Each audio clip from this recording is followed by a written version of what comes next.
The diner had always been a place of warmth, the kind of spot where sunlight poured through spotless windows, where the smell of coffee and pancakes felt like a quiet promise that the world still had good in it. But that morning, the silence in the red vinyl booths shattered like glass. The moment that changed everything for Claire began with laughter, cruel, sharp laughter that cut through her heart. 3 men stood before her, their laughter echoing in the bright, open diner, their shadows spilling across her plate of half-eaten breakfast. The lead one, broad, unshaven, eyes dark with arrogance, reached forward, gripping the front of her blouse with both hands. The sudden rip of fabric was louder than the music humming faintly from the jukebox. Claire froze, her breath catching in her throat as she tried to hold the torn pieces together, trembling. She wasn't a stranger to fear, but this was humiliation painted across daylight, the kind that made every heartbeat feel like a bruise. If you believe in kindness, in second chances, and in standing up for what's right even when no one else does, please take a moment to like, comment, share, and subscribe to Kindness Corner. Because sometimes, the smallest act of courage can change everything. The bullies laughed louder when they saw the tears welling in her eyes.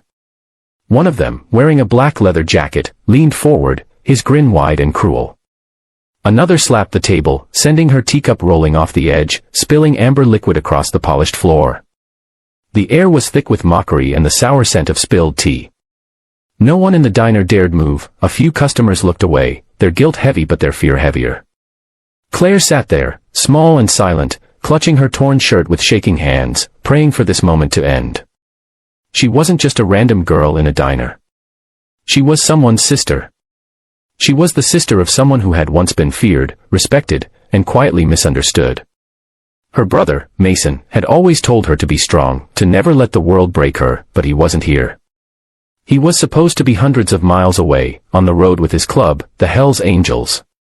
She never thought that his name would one day mean more than just protection, that it would be the line between despair and redemption. As the bullies jeered, something shifted. The sound of the diner door opening carried a heavy presence with it, the subtle chime of the bell, followed by slow, deliberate footsteps. Claire didn't look up right away.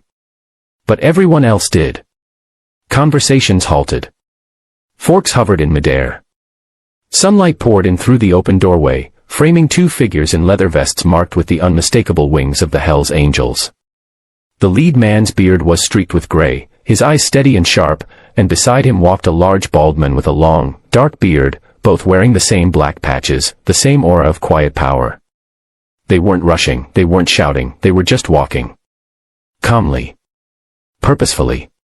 Their eyes locked on the scene unfolding in front of them, the 3 bullies standing over a trembling woman with a torn shirt. And then, as if time paused, the lead biker's gaze met hers.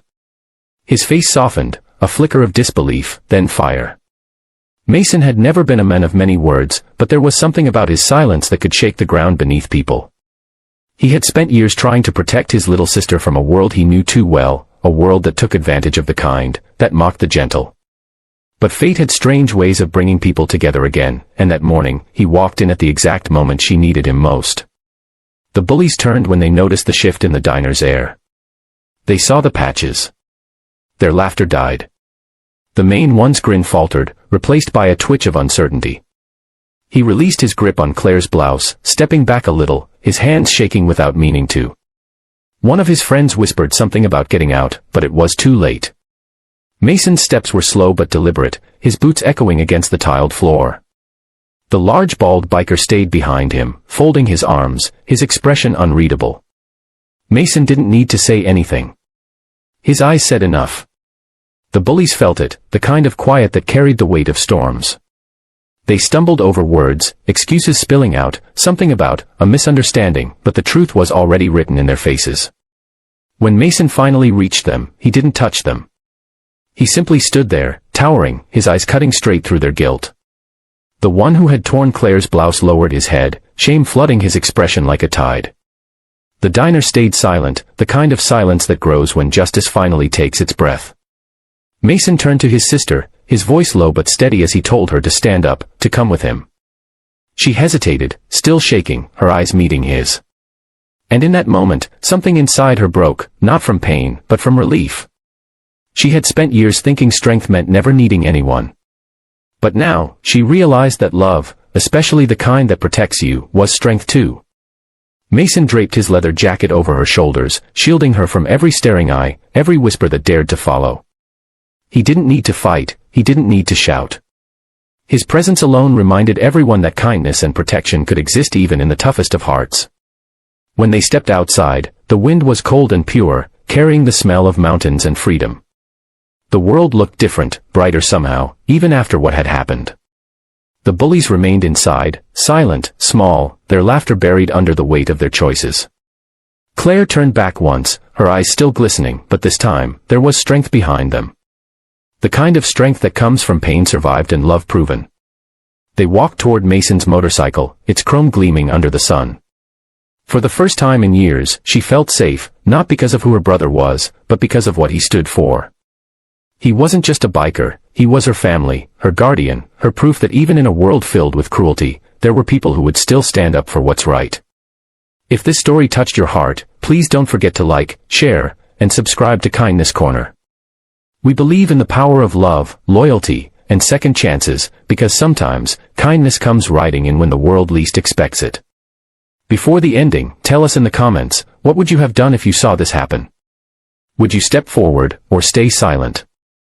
As Mason handed his helmet to his sister and started the bike, the sun reflected in her eyes. The sound of the engine roared to life, not in anger, but in quiet triumph. And as they rode off down the mountain road, the world around them seemed to whisper a truth older than time itself: you don't have to be feared to be strong. You just have to care enough to stand up when no one else does.